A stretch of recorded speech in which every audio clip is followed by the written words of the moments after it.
Okay, my name is Bobby Vaught. Don't forget to hit the subscribe button if you so choose. In the description below, I'll put a link to lesson 1 of a series that I've done. Everything you need to know to understand investing, up to 17 lessons now.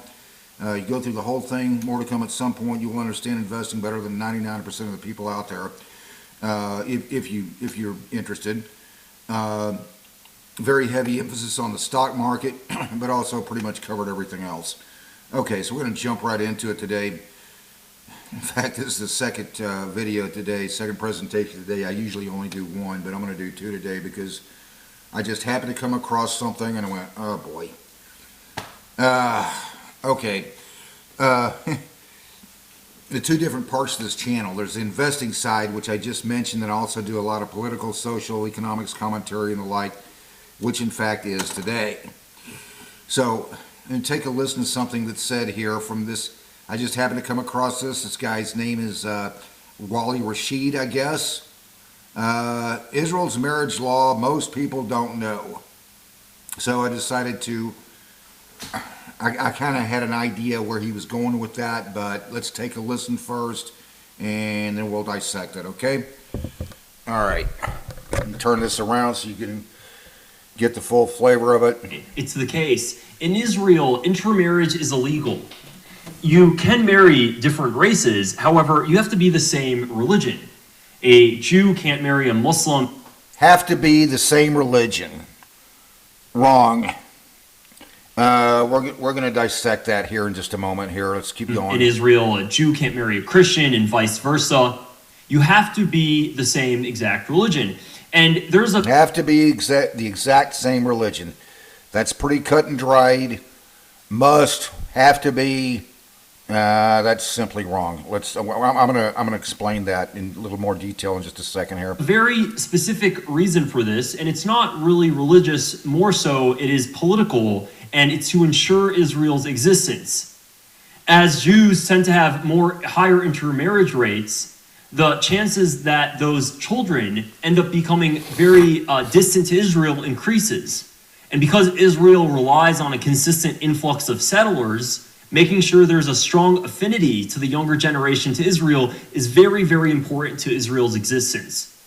So outside of Israel in the United States, we have Jewish Zionists. Okay, so you get the idea.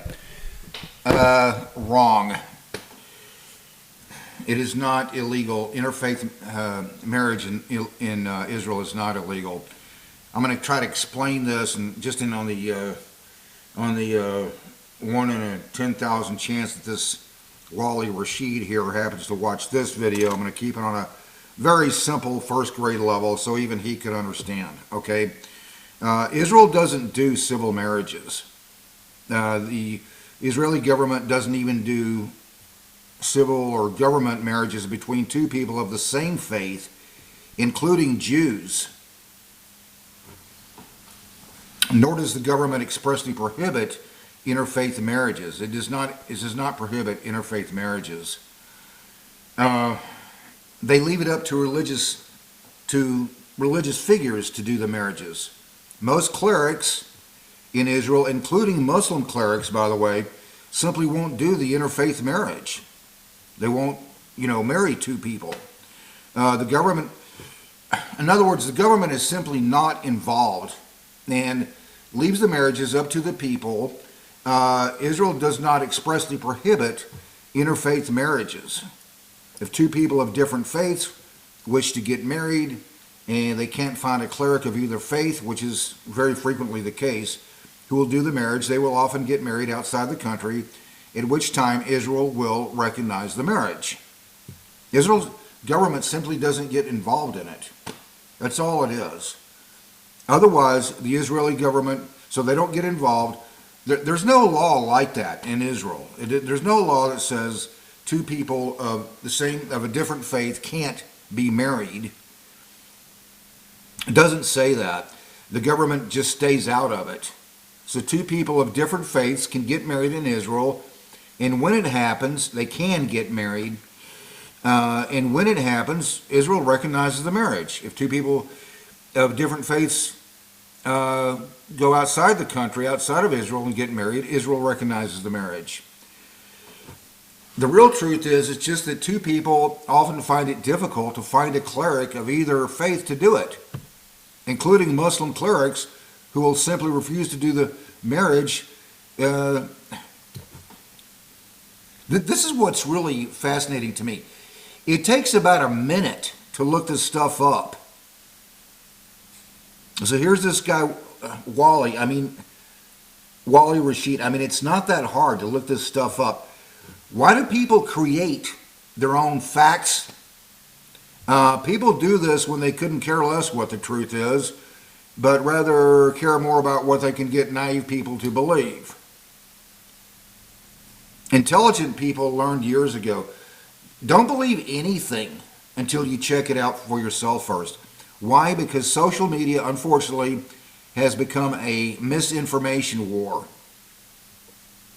The biggest problem, I think, in the West is just lack of maturity. We have too many people lacking the maturity sufficient to give good information. Too many people trying to get others to believe what they merely desire to be true. Okay, so you heard this Wally Rashid right off the bat, quote, you have to be the same religion to get married, in other words. No, dude. It's just that it is very difficult to find a cleric, including Muslim, who will do the marriage. If two people of different faiths can find any cleric who will do the marriage, they get married in Israel. Interfaith marriage in Israel is not illegal. There's no express law that says you can't do that. It's not what it says.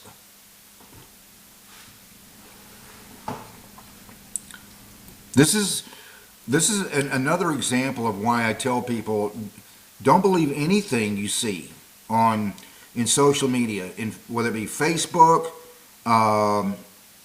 Twitter, or X, I should say. Now it's called, certainly not this guy's YouTube channel. This took me about a minute to look this stuff up. Very easy to do. Don't believe anything you see on social media until you check it out first, especially if it comes from the left, and especially if it's about Israel. Why? Because they don't care what the truth is. They care about what they can get naive people to believe. In fact, just scrolling down this guy's page here, so he says this stuff, then I scroll down and I start seeing the comments to it. Somebody from goes by the name R.R. Writer. Wonder why the only democracy in the Middle East doesn't seem very democratic. It's disgusting, this other one says. Someone named Ingrid goes by the name Ingrid 1363. It's disgusting, and these disgusting people are so powerful that no nation says anything. Nothing about Israel is real.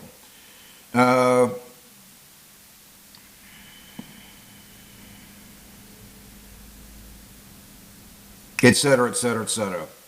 Oh, and here's another one from a T.M. McKee. But people keep telling me how much of a democracy Israel is, LOL. These are very naive people. These are naive people who exactly what a Wally Rashid wanted is naive people who will look at this and go, oh, must be true. Wally Rashid said it. Put my phone here. Israel doesn't even, the Israeli government, they don't do civil marriages there. The Israeli government does not have civil marriages. They don't do that. They leave it up to the various religions there, primarily Jewish, but also Christian and Muslim. Does Israel do civil marriages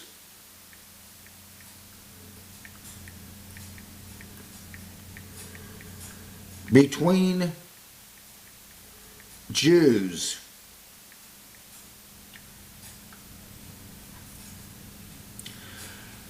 No. Israel does not perform civil marriages between Jews within the country. They don't even do civil or government marriages between Jews. It's just the way it's been there. This is mind-numbing stuff. What's frustrating is trying to do your little small part to straighten out this world. You got to keep putting out these little fires everywhere. You put out one fire and two more pop up somewhere. I mean, it's just mind-numbing. In any event, I'm going to leave it right there. Don't forget to hit the subscribe button if you so choose. There's also that 17 lesson series that I did, everything you need to know to understand investing. I'll put a link to lesson 1 in the description below, and then each lesson has a link to the next one. So lesson 1 has a link to lesson 2, lesson 3, and so on and so forth, if you're interested. Okay, I'm going to leave it right there. Until next time, hope life is treating you well. You have a great day.